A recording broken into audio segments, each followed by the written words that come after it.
තිරුවන් සරණයි දීර්ඝායුෂ වේවා හැමෝටම. මහා රාවණා හෙළ වෙදමැදුර විසින් 2026 සූර්ය මංගල්‍යයට කලින් මෙම ස්ථානයේ දේව පූජාවක් තියෙනවා. මහා රාවණා පූජාව.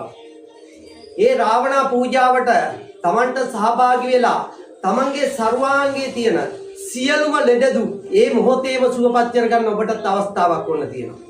ඒ අවස්ථාවට හැමෝටම සහභාගී වෙන්නයි කියලා අද දිනේ මම ආරාධනා කරනවා. කැමති ඕනම කෙනෙක් දෙන්න පුළුවන්. ඇවිල්ලා ඉවර වෙලා මේ මොහොතේම තමන් මේ ලබන්නා වූ සිංහල අලුත් අවුරුද්දට නිරෝගී සුවයක් ලබාගෙන තමන්ට ජීවත් වීමට අවස්ථාවක් තියෙනවා.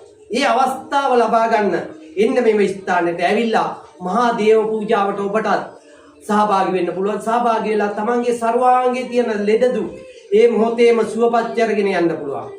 ලෙඩදු විතරක් නෙවෙයි තියෙන ප්‍රශ්නද ඒ වගේම කරදරද ඒවටද දෙවියන්ගේ ආශිර්වාදය දෙවියන්ගේ පිහිට ලැබෙනවා. ඒක හන්ද හැමෝටම ආරාධනා කරනවා ඇවිල්ලා ඉවර වෙලා මහා රාවණා පූජාව අද දිනේ 7ට මේ ස්ථානෙට එන්න ඇවිල්ලා ඉවර වෙලා මේ දේව පූජාවට සහභාගී වෙලා යන්න. තිරුවන් සරණයි දීර්ඝායුෂ වේවා හැමෝටම.